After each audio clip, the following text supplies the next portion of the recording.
And I want to share with you an important truth. I hope you'll get it. If you listen, if you follow me, you'll learn something tonight. You'll be helped and strengthened. So just try to stay with me, because I promise we're going somewhere. I promise. I want you to turn, if you will, to the book of Galatians. The book of Galatians.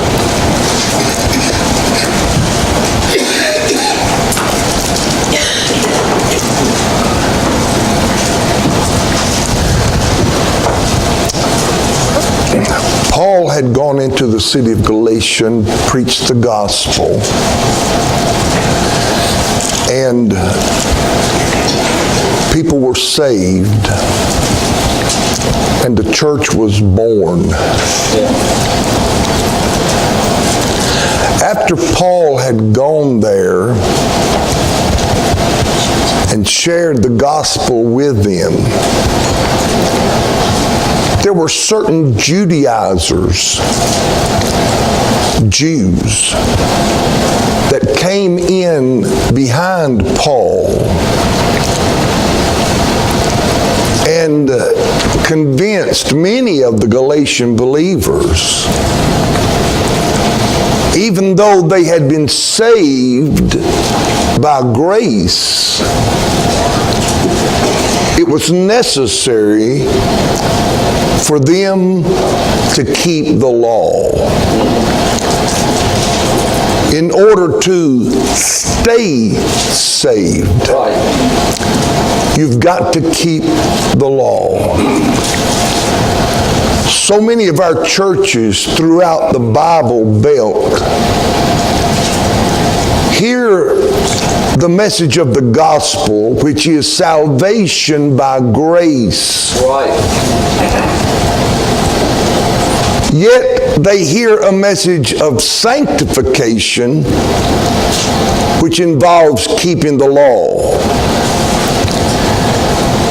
And so many have a tendency to choose and pick which laws they want to emphasize. That's what happened in Galatia. And so Paul writes this letter to deal with this problem. And it was a very serious offense. For example, Paul made reference to a false gospel. He said in chapter 1, I don't care if it's me or if it's an angel. Anybody that preaches any other gospel than I have delivered unto you, let them be accursed. And the word accursed is a very strong word. It means to be cut off from God without remedy. Paul said there's only one gospel, the gospel of grace. And anybody that preaches any other gospel other than the gospel of the grace of God, let them be accursed. And he said there are those which would preach unto you another gospel. And he said they would pervert the gospel. And the word pervert means to twist.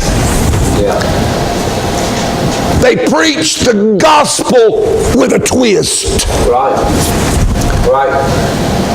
And Paul said, beware of those who would preach a false gospel, and mixing works with grace is preaching a false gospel.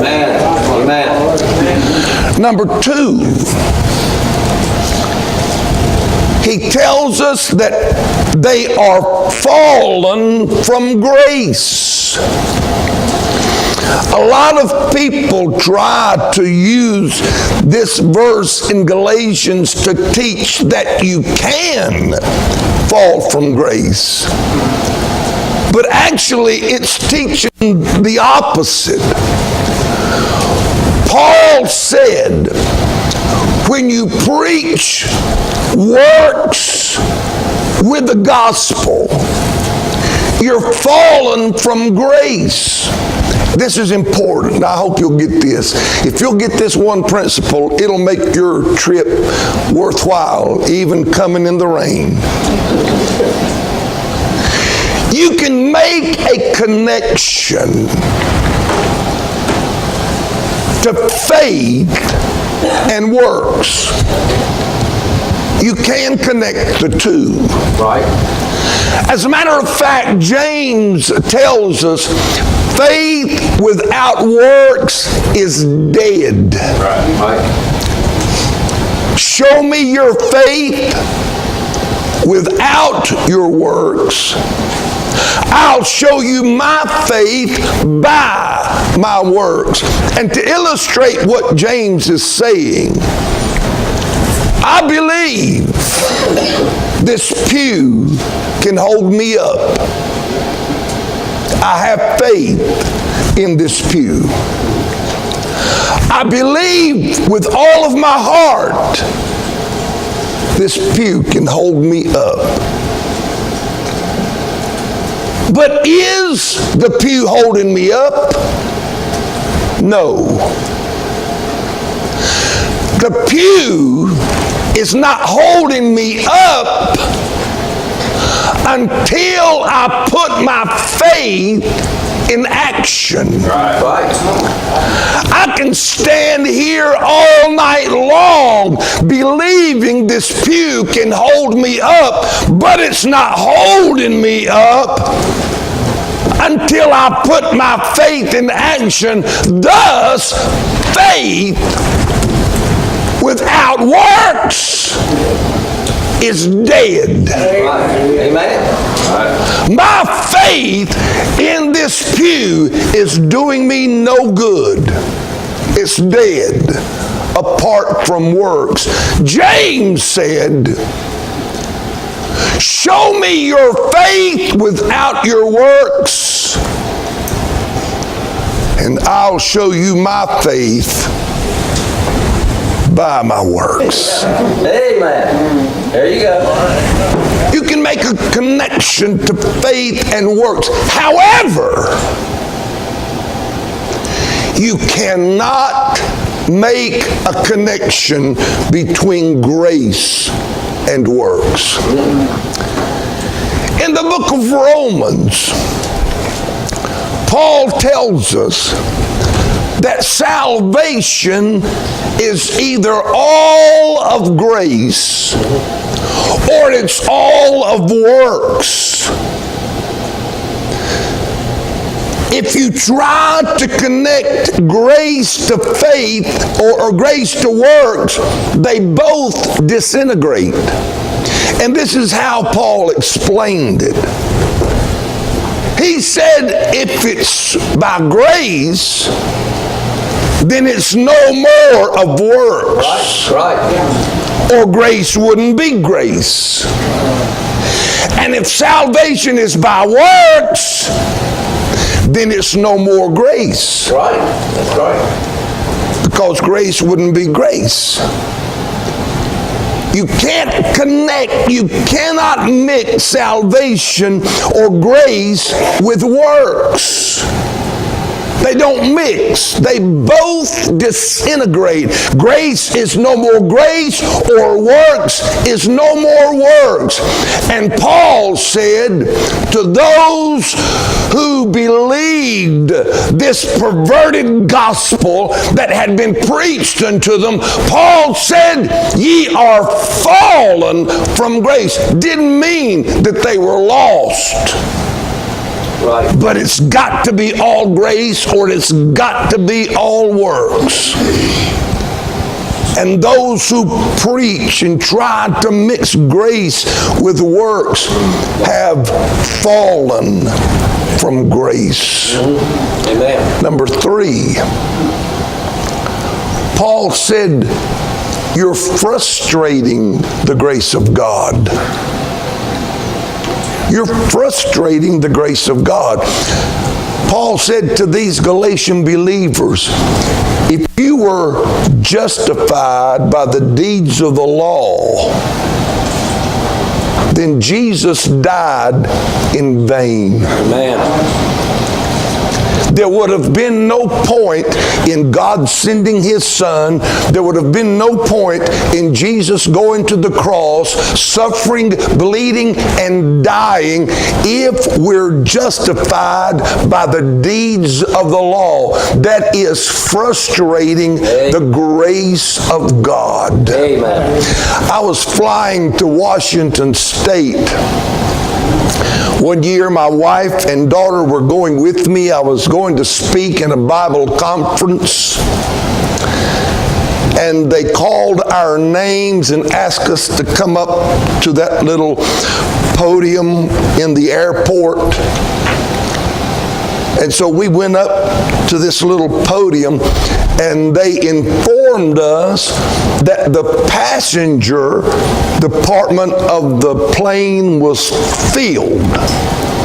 But she said, we have 3 seats available in first class. She said, what if we just put you guys in first class? And I said, that's fine with me. If you got to do it, I mean, you got to do it. And so Melinda and Linda, they are sitting on one side of the aisle, and I'm sitting on the other side of the aisle beside a well-dressed, distinguished-looking gentleman. And we're flying, and he said, what takes you to Seattle? And I said, I'm going there to speak in a Bible conference. And he said, oh, you're a minister? And I said, yes, sir. He said, you must be doing pretty good traveling across the country riding in first class. And I didn't tell him what happened. I said, we get along. And he said, I consider myself to be a spiritual person. He said, I was raised in a Catholic home. I attended a Catholic school all my life. He said, I've given tons of money to charities. By the way, I found out later that he was the CEO of a company called IT&T. And he said, I've gone to confessionals faithfully. And he said, I attend Mass regularly. And he said, when I die, I don't think I have anything to worry about.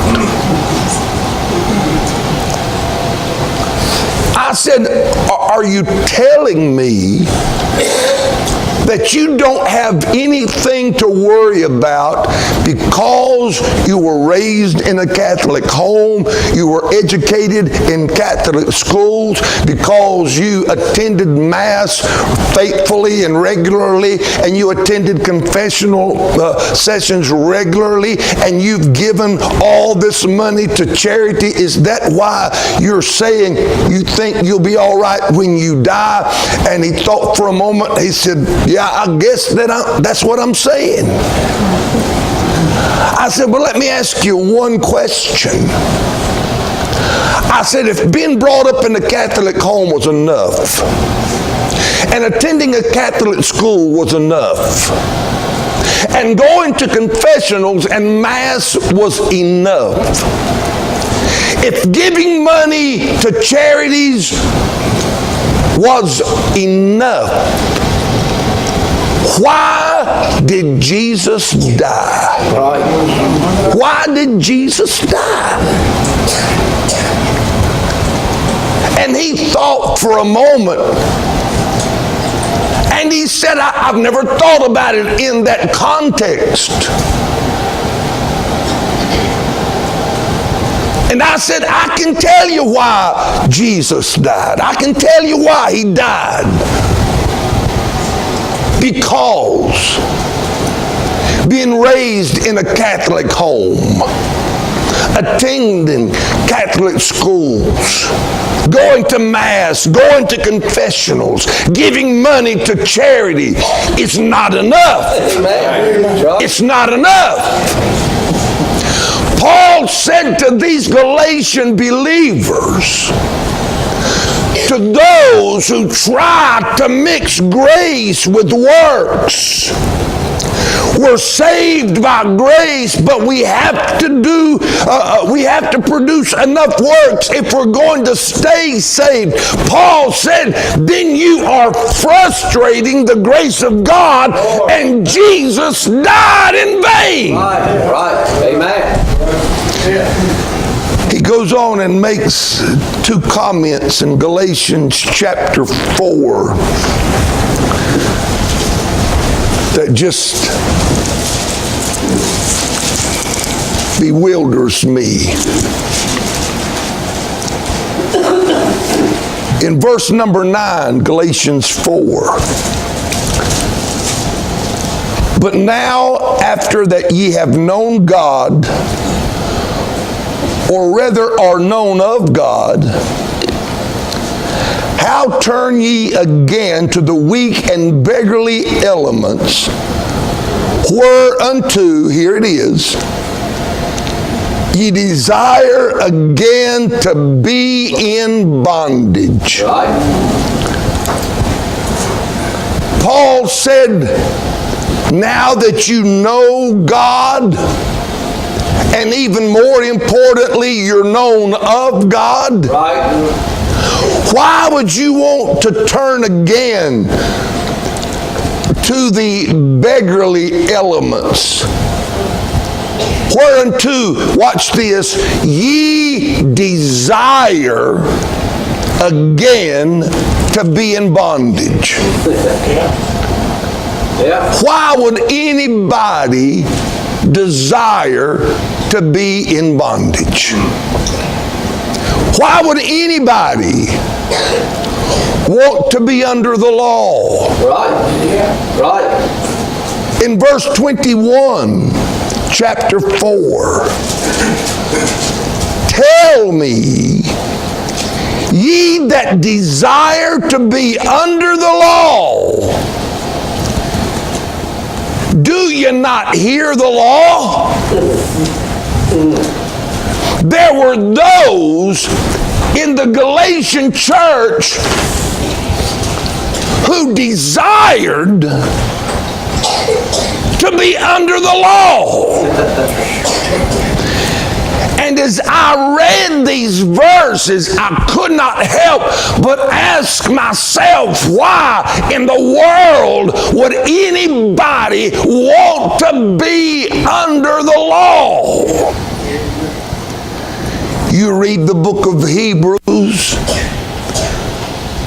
the Bible describes Mount Sinai representing the law as a place of darkness, thunder, lightning, a place of death. And then he describes Mount Zion, which represents Calvary, which represents grace. Yeah. And Paul said at Mount Zion, you find an innumerable company of angels. At Mount Zion, you find the spirits of just men made perfect. Amen. And at Mount Zion, he said, you'll find Jesus at Mount Zion. Yeah. Amen. Yet, they were having a difficult time leaving Mount Sinai. They wanted to stay under the law. They wanted to remain under bondage. They wanted to live where there was thunder and lightning and darkness and death. They chose Sinai over Mount Zion. And my question is, why stay at Mount Sinai? Why live in darkness? Why live in fear? Why live where there's lightning and earthquakes and death? Who in their right mind would choose bondage over freedom and liberty? Who in their right mind would choose death over life? Who in their right mind would want to stay where there's thunder and lightning and earthquakes when they could be enjoying an innumerable company of angels and in the presence of spirits of just men made perfect and experiencing the presence of Jesus? Why would anybody want to be under the law? Let me stop and say right here, churches all across America, throughout this region, are filled with people who choose to be under the law. I had a man make an appointment with me, and we got together, and he said, "Brother Craig, I'm concerned about our church." He said, this is what he said, "You feed us too much." You know, I thought it was my responsibility as pastor, as the under shepherd, to feed the church of God. I found out a long time ago that sheep are only sheared one time a year, but they have to be fed every day. He said, "You've got us so fat we can't even see." And he said, "What we need in this church is some hard preaching." He said, "When I come to church," and I quote, he said, "I need a man of God to get up in the pulpit and rip my face off." And I said, "If you're asking me to use the pulpit as a chopping block," I said, "I can tell you right now, it's not going to happen.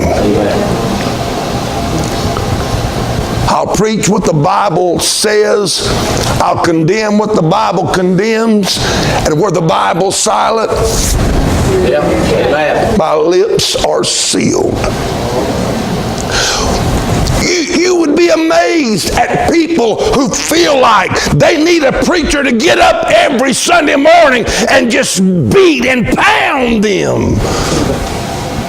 They feel like they need the kind of preaching that just tears their face off. Because they feel more comfortable where there's earthquakes and darkness and thunder and lightning and bondage. You would be amazed at the people in Beckley, in this area. that want to sit under a preacher, a pastor that is literally going to bind them in chains every service. Amen. And unless that happens, they don't even feel like they've been to church. They feel like they need it. I need to stay at steady. I need this thunder and lightning. I need the earthquakes. I need the fear. It helps keep me in my place. Why in the world would anybody desire to be under the law? Amen. How many of you are with me? Raise your hand. Stay with me. Don't leave me.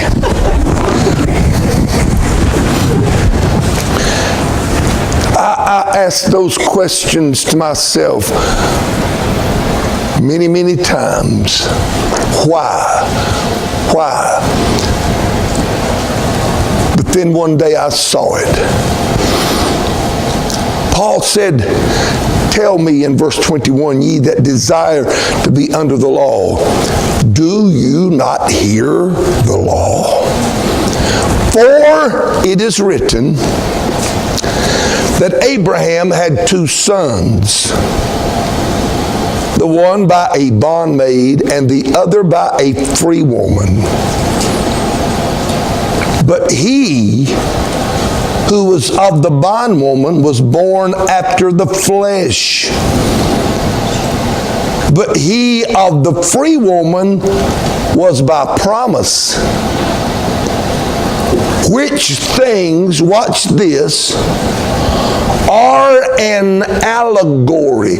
Now let me stop. An allegory is a story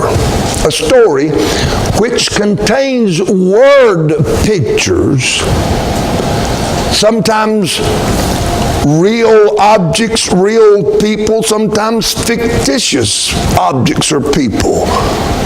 But they're word stories which reveal hidden truth. Paul is saying, do you not hear what the law says? He said Abraham and Sarah and Hagar and Ishmael and Isaac were written as an allegory. It's a story which reveals hidden truths. Abraham, of course, was the father of Ishmael and Isaac. And Paul said Hagar was the bondwoman. Hagar represents the law. Sarah, on the other hand, was the free woman. She represents grace. And Hagar, who represents the law, conceived and gave birth to Ishmael. And Ishmael represents the flesh. Amen. A religion based on works always magnifies the flesh. Amen. Sarah gave birth to Isaac, which represents the son of promise. Grace always represents and stands on the promises of God. All right. Amen. Now stay with me. We're going somewhere, I promise. Here's Hagar, the law. She gives birth to Ishmael, the flesh. Hagar represents do. Be. That's what the law says. Doobie.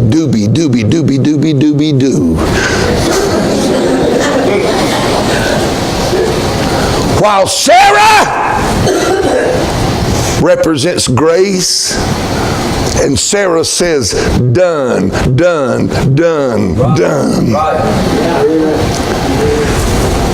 Hagar gives birth to Ishmael, magnifying the flesh. Sarah gives birth to Isaac, who is the son of promise. He magnifies God. Now watch this. This is what I didn't see, and it was there all the time. Why would anybody choose to be under the law? And here it is. You remember God called Abraham out of the Ur of the Chaldees and said, I'm going to bless you and I'm going to make your name great and I'm going to multiply your seed as the stars of heaven.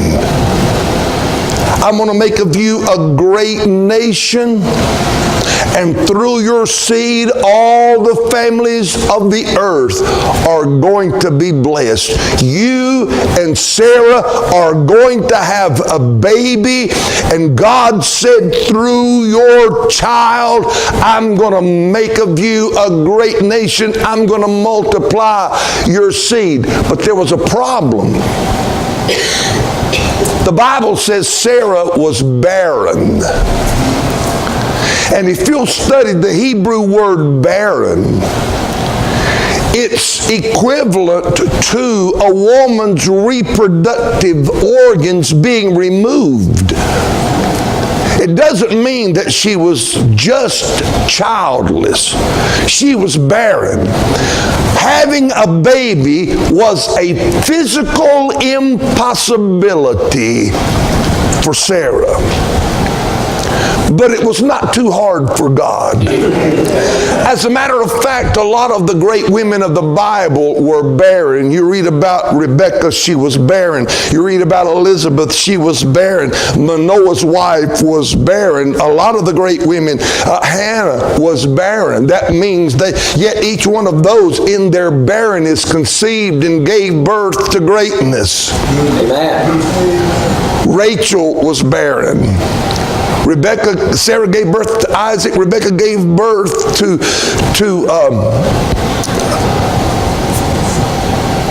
Jacob and Esau. And Jacob's wife, Rachel, was barren, yet she gave birth to Joseph. Manoah's wife was barren. She gave birth to Samson. Elizabeth was barren. She gave birth to John the Baptist. When there was no humanly way possible, they each one conceived in their barrenness and gave birth to greatness. That's a separate message within itself. Sarah was barren. She couldn't have a baby. And as the years passed by, they were getting older and older and older and older. And there's still no baby. But wait a minute. God said that He was going to multiply your seed and make of you a great nation and multiply your seed as the stars of heaven. And through your seed, all the families of the earth would be blessed. Yet we're getting old and we don't have a baby. Sarah said, I've got an idea. I've got a young handmaid. Her name is Hagar. Young girl, long flowing black hair, brown skin, dark eyes. Sarah said to Abraham, why don't you go in to Hagar, my handmaid?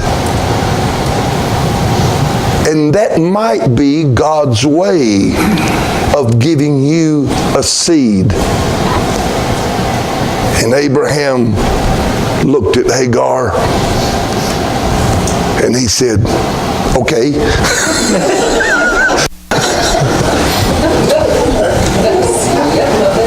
So he goes in to Hagar. She does conceive.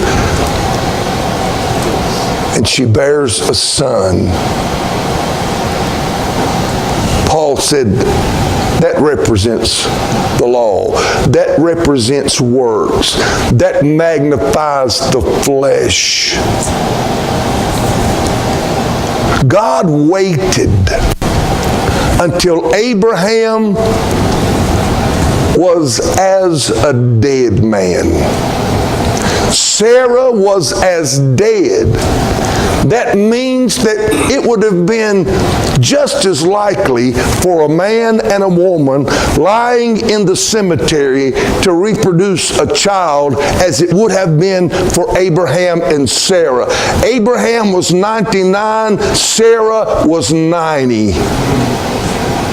You just don't hear of a lot of 90-year-old women having babies. And you don't hear of a lot of 99-year-old men producing them. They were as dead. And God worked a miracle. And Isaac was born. But here it is. Stay with me.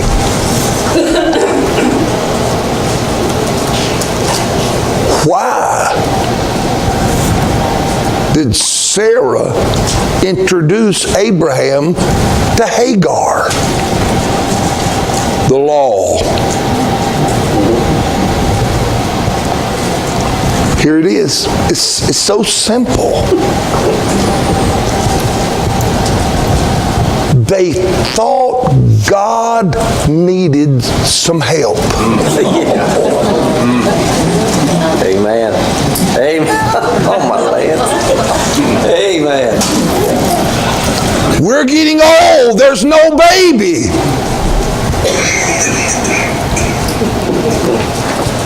Maybe we can't distrust His promise.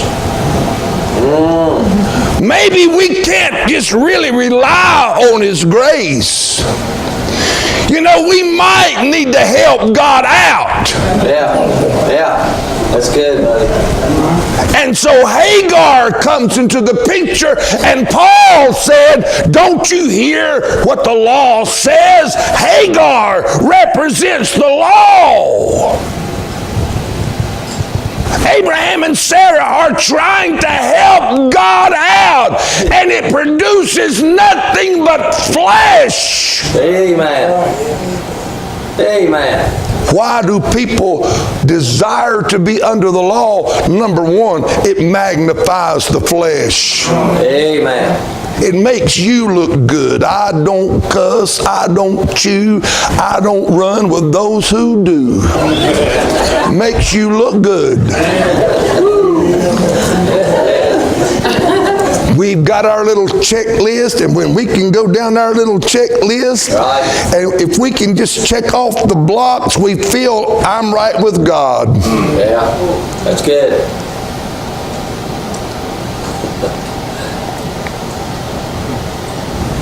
Glorifies the flesh. That's why we're so judgmental on others. Yeah. It makes us look good. Number two, people that desire to be under the law, in their heart, they don't believe grace is enough. You can't convince me all a person's got to do is just trust Christ and he can go to heaven. No, there's got to be more to it than that. You can't convince me that by just being saved will get you to heaven. You've got to live it. You've got to... In other words, God needs some help. Yeah. Yeah.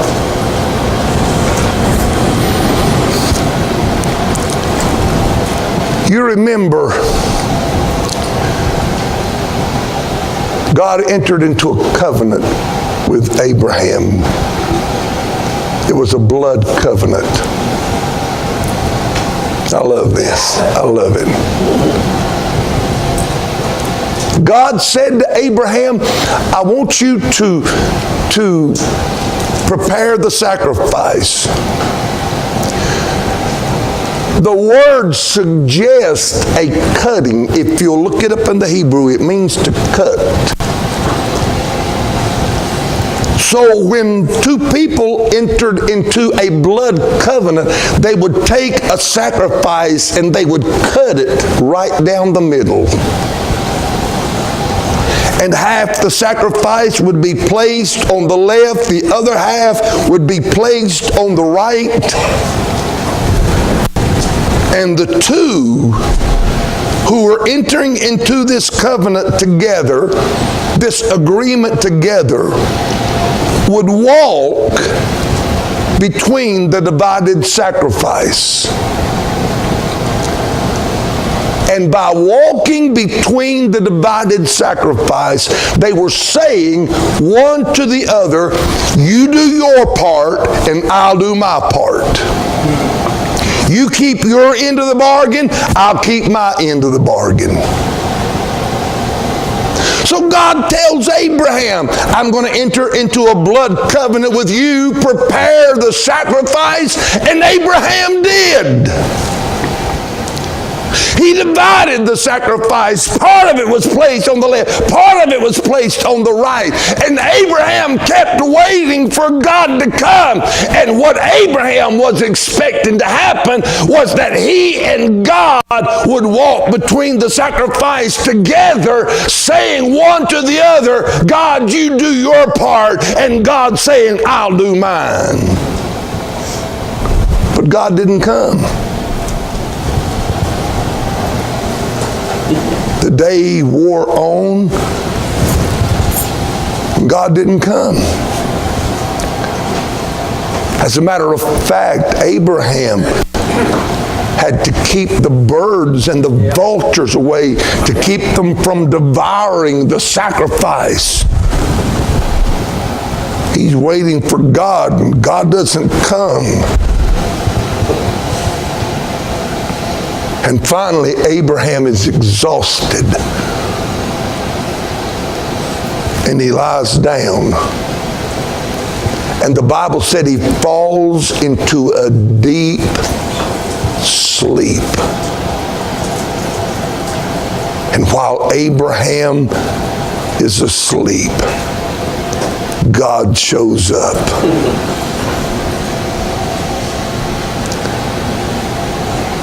And God walks between the divided sacrifice all by himself. Amen. Abraham, it's not about you keeping your part. I got this. Amen.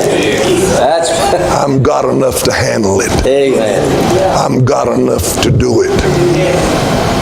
Amen. God entered into an unconditional covenant with Abraham. And since God could swear by no greater, Hebrews tells us he swore by himself. Amen. That's awesome. Abraham, this has nothing to do with you. It's all about me. Amen. Amen. Are you hearing what I'm saying? Yes.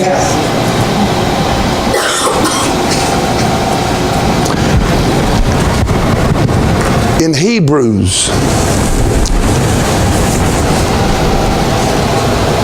the Bible tells us there remaineth a rest for the people of God. Revelation says, blessed are the dead which die in the Lord. Henceforth they rest from their labors. There remains a rest for the people of God. I mean, one of these days, sickness will be gone forever. Heartaches will be over. Sorrow will be gone. There remaineth a rest for the people of God. We're going to go through our last valley. We're going to suffer our last pain. We're going to shed our last tear. There remaineth therefore a rest for the people of God.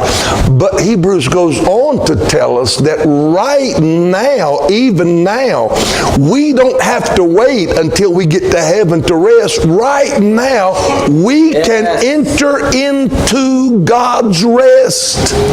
Amen. And the writer of Hebrews reminds these Hebrew believers how that God rested on the seventh day. I'd read that probably hundreds of times without ever realizing how awesome that is. Are you hearing what I'm saying? God rested. Amen. God rested.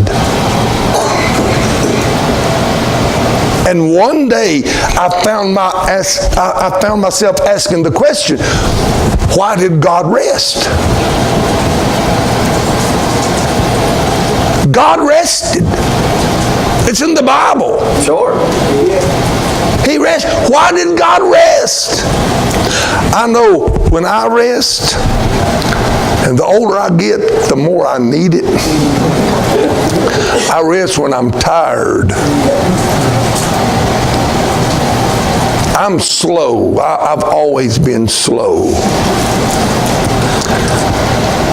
I walk too long in the same place. I've never been first for anything in my life. I'm always tailing on the end, and I'm having to stop and rest.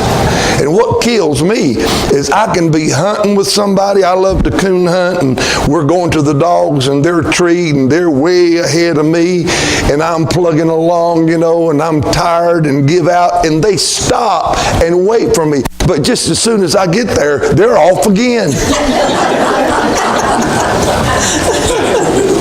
When I get tired, I have to rest. My wife asked me the other day, she said, what are you going to do today? I said, I'm going to rest. And she said, that's what you did yesterday. I said, I know, but I didn't get done. I didn't finish. When I get sick, I have to rest. There are times when I get sick, I have a lot of problems with my stomach, and I know you didn't come to hear about my ailments and surgeries, even though I've had several on my stomach. And when I get sick on my stomach, I just got to lay down. I got to rest. So I rest when I'm tired, I rest when I'm sleepy, I rest when I'm sick. Now God rested.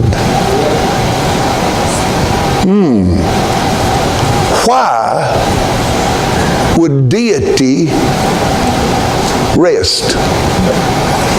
Amen. Why would the great I Am rest? You think God was tired? You think God, after all that creating, you think God said, man, I'm going to give out. I got to rest. The Bible said, he that keepeth Israel neither sleeps nor slumbers.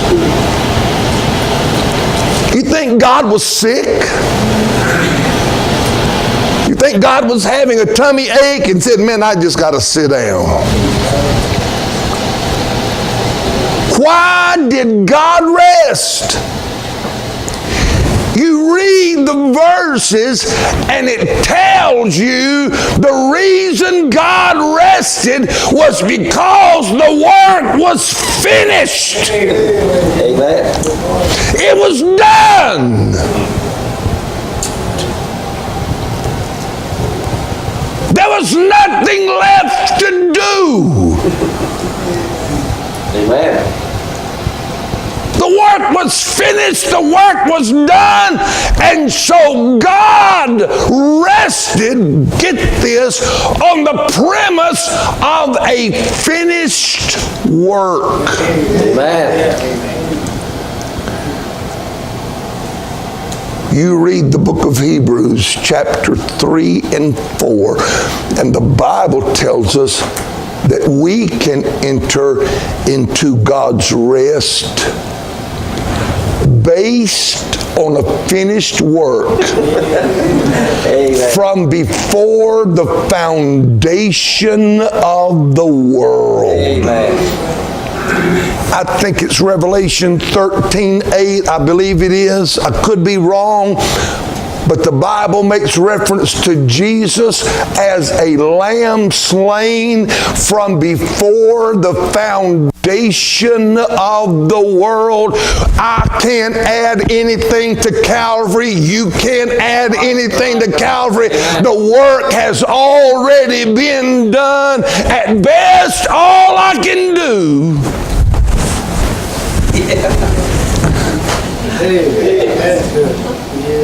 is rest. Amen. Let me share something with you. Adam and Eve is in the Garden of Eden.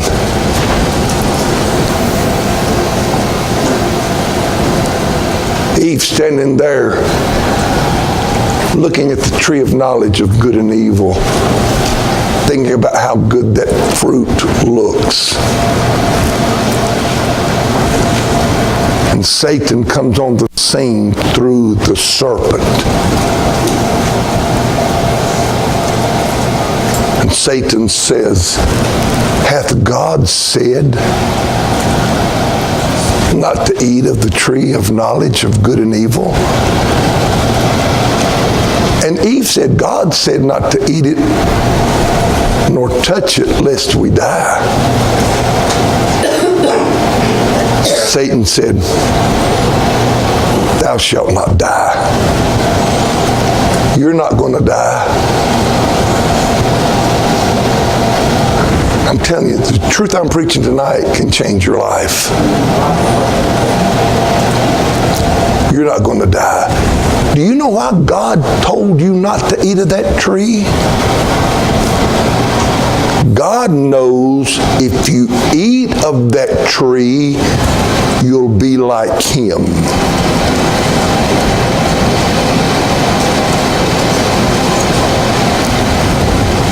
Eve, if you want to be like God, you've got to do something. You've got to work for it. If you want to be like God, you've got to take that fruit and you've got to eat it. Eve, you've got to produce some kind of work if you want to be like God. Right. But what does Genesis chapter 1 verse 26 say? And God said, let us make man in our own image, after our own likeness. Yep. Eve had already been made in the image of God. Yeah. She was already in the likeness of God. All she had to do was just rest in what God had already done. Amen. Amen. The work had already been done. Yeah. She had already been created in the image and in the likeness of God. And all Eve had to do was just rest. She could have told Satan, that's already been taken care of. Yeah. Amen. God did it. Amen. But instead, Satan said, if you want to be like God, Eve, you've got to do something. It requires work on your part. You've got to reach for that fruit. You've got to partake of that fruit. Good. The work has already been done. Amen. Jesus died on the cross. He cried, "It is finished," because it was. Amen. The debt was paid in full. He suffered my hell. He took my judgment. I can't add anything to that. All I can do, if I want to go to heaven, is just simply rest in a finished work that has already been taken, that has already taken place. And while others are saying, do be, you gotta do, you gotta be, you gotta do, you gotta be, they just gotta do religion, you gotta do, you gotta be. I'm glad I can just sit on the promises of God and sing, "'Tis so sweet to trust in Jesus." The work's already done. Amen. And here's the thing about it. When you accept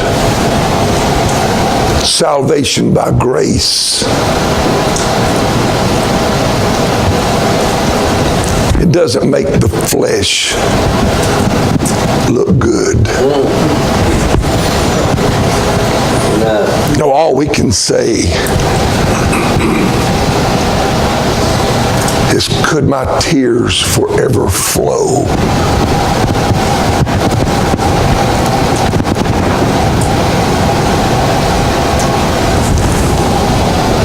In my hand, could my tears forever flow? Could my languish ever know?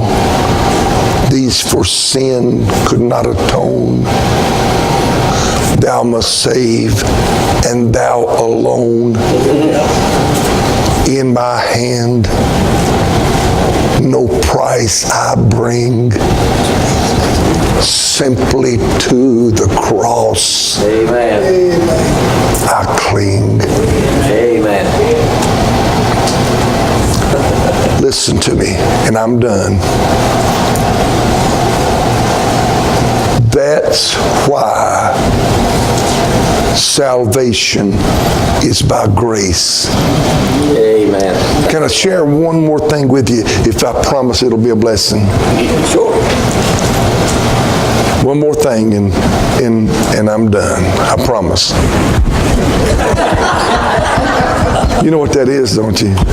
That's a stuttering priest. But anyway, I promise. One more thing and I'm done. There was only one aspect of God that could be enlarged. Only one. God could not expand his knowledge, for he's always been omniscient. He's always known everything. He's never forgotten anything. He's never learned anything new. Nothing has ever taken God by surprise. God could not expand his presence. He's always been omnipresent. He can be anywhere and everywhere at the same time. David said, if I ascend to heaven, you're there. If I make my bed in hell, you're there. God could not expand or enlarge his power, for he's always been omnipotent. He's always been all-powerful. When God wanted light, he didn't strain, heave, or struggle. He said, let there be light, and poof, it was so.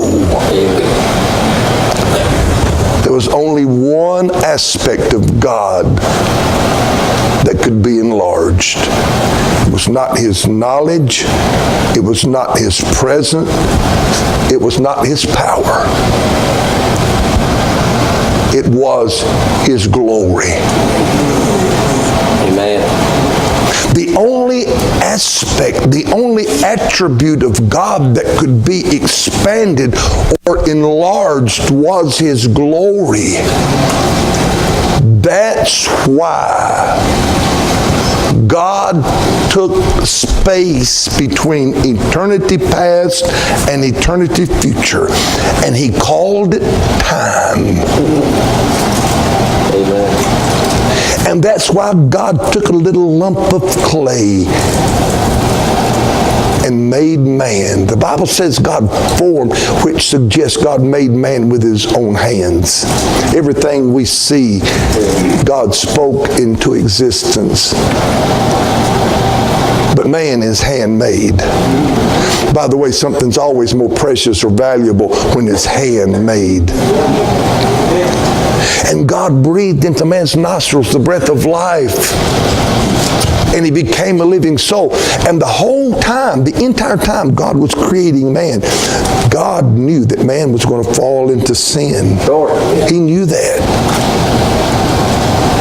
And God knew that it would require the sacrifice of His Son. You know, when Adam sinned, God could have just killed Adam and started all over. It would have been a lot easier. But instead, God chose to redeem fallen man. Yes. The Bible is a story of redemption. Sure. Amen. Why? Why would God create man knowing that he would fall into sin? Why would God create man knowing all the time that in order to buy man back, he would have to become flesh and live in this old sin-cursed world, despised and rejected, and be nailed to a cross? Here's why. God was going to say to fallen man, even though you've sinned, I love you. Yes. As a matter of fact, I love you so much that I'm going to pay the price. I'm going to take your place. Amen. I'm going to die for you. And in order to be saved, all you've got to do is just rest in my promise. Amen. Just trust me. Believe me. Amen. Ooh. Why? Why? Because God knew that a sinner saved by grace, Amen. understanding and knowing I had nothing to do with it, it was all you. God knew that a redeemed sinner would say, Lord, you didn't have to love me, but I'm so glad you did. Bless your holy name. God, you didn't have to save me, but I'm so glad you did. Thank you, Jesus. God knew that an old sinner saved by grace would give Him glory. Amen. I'm glad tonight we're not under the law. Hear what the law says. Would you stand with me tonight with heads bowed and eyes closed?